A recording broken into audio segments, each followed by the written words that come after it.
Hi, this is the Foundation Man, Richard Rash. I'm here with a short note about foundation damage and repair.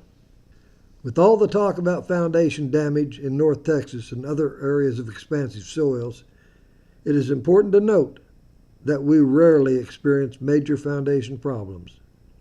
Unlike areas prone to severe earthquakes, large sinkholes, or massive mudslides that cause significant structural damage, our issues are generally less dramatic.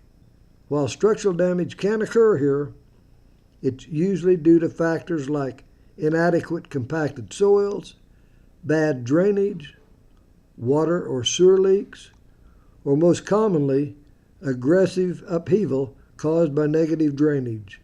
Another major contributor to our foundation issues is unnecessary piering. Most of the damage we see is cosmetic and only progresses to structural if it is either ignored or irresponsibly repaired. If you have questions about this, I have answers. Thank you for watching, and let me know if I can help.